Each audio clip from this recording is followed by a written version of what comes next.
Salam Pramuka. Dua kali tepuk Pramuka.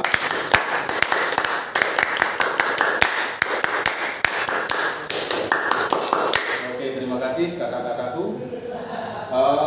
Perkenalkan, nama saya Samsul Muarif. Saya lahir di Kampung Mataram Ilir, Kecamatan Seputi, Surabaya, tepatnya 11 November 1984. Untuk pendidikan, alhamdulillah saya menyelesaikan S1 saya di tahun 2013, padahal saya lulus SMA 2003. Kemudian saya bekerja di SMP Negeri 1 Seputi, Surabaya, Lampung Tengah. Kalau mungkin kakak-kakak kenalnya Gaya Baru yang sekarang lagi viral karena ada kasus yang sampai nasional. Berikutnya saya di sini akan menyampaikan materi tentang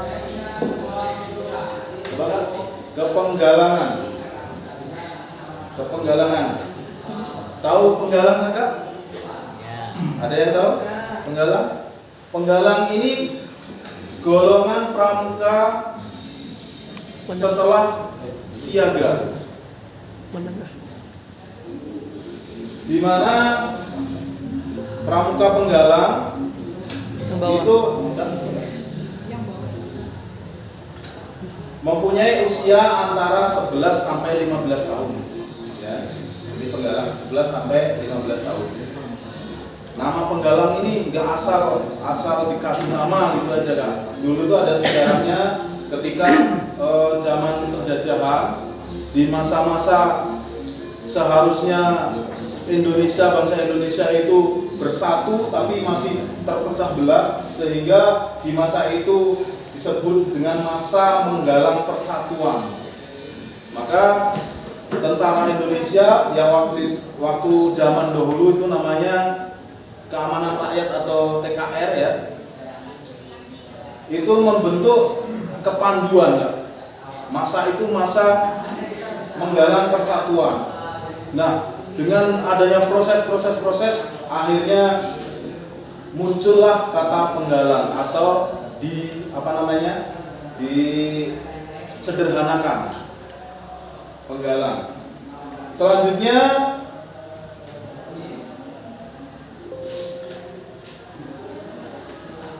di pramuka penggalang ya, itu ada yang namanya pasukan kan? Apa itu pasukan? Pasukan itu kelompok dari beberapa regu, 3 atau 4 regu, boleh lebih, tapi di situ ada batasannya ya, 40 anggota maksimal kalau menurut Jukran atau di peraturannya ADART itu ada. Di sini dituliskan pasukan terdiri dari 3 atau 4 regu, berasal dari pasukan yang berarti tempatnya berkumpul. Jadi tempat berkumpul semua prajurit. Waktu itu pramuka itu disebut pasukan cadangan kan? Waktu zaman penjajahan. Makanya kenapa baret pramuka itu miringnya ke kanan, karena pramuka itu siap bertempur, dijadikan pasukan cadangan oleh prajurit tentara kita. Kemudian pimpinan regu atau pemimpin regu dipilih salah seorang dari mereka untuk melaksanakan tugas di tingkat pasukan yang disebut pemimpin regu utama. Jadi dari kumpulan beberapa regu itu dipilih salah satu yang menurut pembinanya atau menurut teman-temannya mampu memimpin semua regu. Makanya disebut regu utama. Kalau sekarang namanya pratama, ya, pratama. Lanjut nggak? Ya,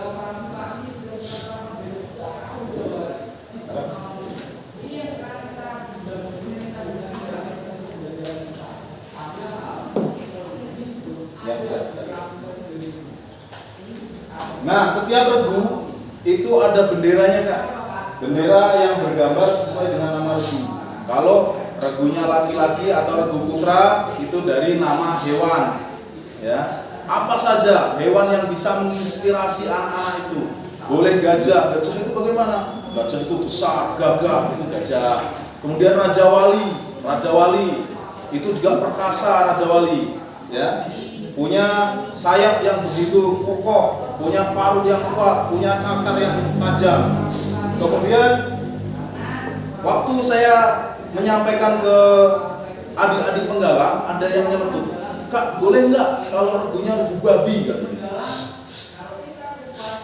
Mungkin kalau kita, ya, sebagai orang bagian barat, di Indonesia bagian barat, kata babi kalau dipakai untuk regu itu seakan-akan ada negatifnya, ya Kak, ya.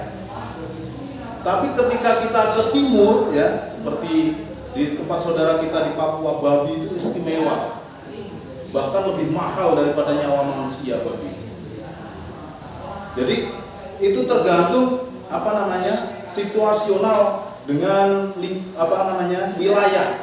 Kalau di tempat itu dia dianggap menginspirasi, ya, punya kelebihan, boleh saja. Kemudian untuk regu putri itu menggunakan nama bunga. Jadi untuk regu putri benderanya pun bendera yang bergambar bunga yang menginspirasi. Bunga melati boleh, kamboja boleh, tulip boleh, ya. Apa saja boleh. Mawar boleh. Kalau mawar gimana, Kak? Mawar luar biasa, harumnya semerbak kemana-mana. Dia punya duri untuk melindungi dirinya, ya. Melati bagaimana? Melati juga harumnya luar biasa, bisa dijadikan minyak wangi dan sebagainya. Pokoknya semua bunga yang bisa menginspirasi boleh dijadikan sebagai nama regu. Bagaimana kalau dalam satu pasukan itu ada regu yang sama? Boleh juga, ya. Boleh juga. Jadi nanti diserahkan ke, seumpama pembina itu tidak bisa tidak bisa membagi, atau ini regu ini, biarkan berikan kesempatan kepada adik-adik kita untuk memilih nama regunya. Biarkan mereka berekspresi. Saya ini loh regu melati, saya ini loh regu gajah, saya regu kancil, ya. Itu. Dan tongkat penggalang itu ukurannya 160 cm. Bahannya apa, Kak? Apa saja boleh. Boleh bambu, boleh kayu juga boleh, ya. Nggak harus bambu yang yang kecil, lurus, bagus, itu enggak, Kak. Karena tongkat itu sifatnya kalau dalam perjalanan hiking itu bisa membantu di alam-alam hutan-hutan, itu bisa membantu kita, bisa untuk jaga diri dan sebagainya. Boleh dari ranting kayu, boleh dari bambu. Itu tongkat.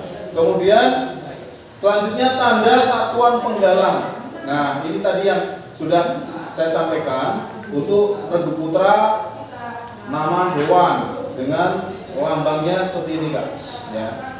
Kemudian untuk putri nama bunga, ya. Nah, ini nanti kan yang menyematkan siapa, Kak? Yang menyematkan itu pembinanya, ya.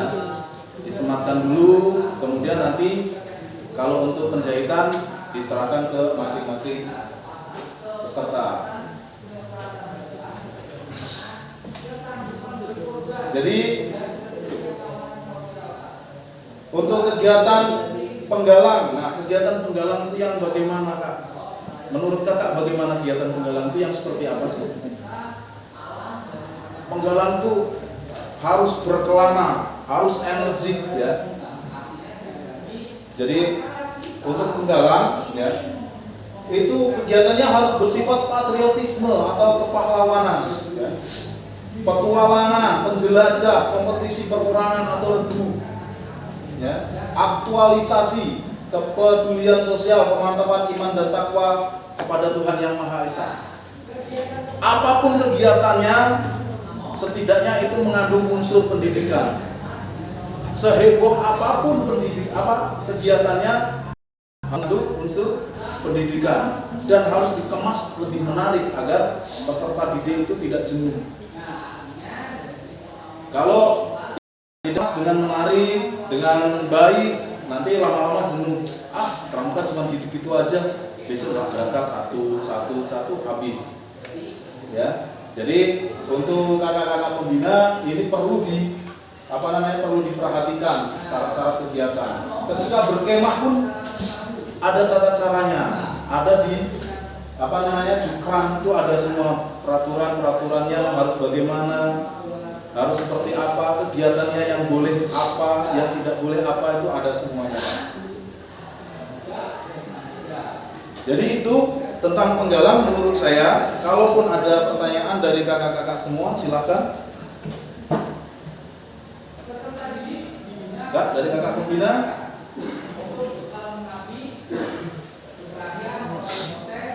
Kakak-kakak calon pelatih, kalau mau ditanyakan, silakan.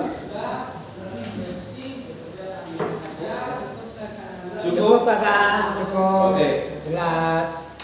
Sebelum saya akhiri, saya punya satu tepuk yang memberikan semangat untuk adik-adik kita, ya. Jadi nanti ketika adik-adik kita sudah mengantuk, lelah ketika materi, kita bangunkan semangatnya lagi. Tepuk apa? Kita coba tepuk 3 dimensi, Kak. Ya, tepuk 3 dimensi. Kami menyebutnya tepuk 3 dimensi. Kalau kemarin Kak Poniti ya, Kak Bliki itu tepuk 5 jenis tepuk pramuka ya. Kalau saya bilang 3 dimensi dulu, 3 aja dulu.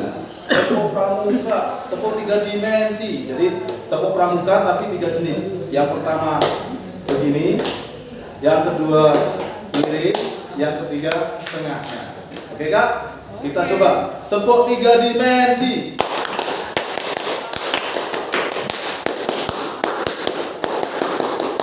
Pramuka, Prajamuda Karana. Yes. Oke. Mantap. Bisa seperti itu. Pramuka, Prajamuda Karana. Yes, mantap. Gitu ya. Jadi apapun ekspresi adik-adik perlu diberi wadah, perlu didukung. Jadi seperti itu. Kalau di akhir sesi umpama nih, tepuk terima kasih ya. Tepuk terima kasih. Terima kasih. Matur nuwun. Thank you. Shen. Arigato gozaimasu. Oke, itu aja. Terima kasih. Wassalamualaikum warahmatullahi wabarakatuh. Waalaikumsalam. 3 kali tepuk pramuka.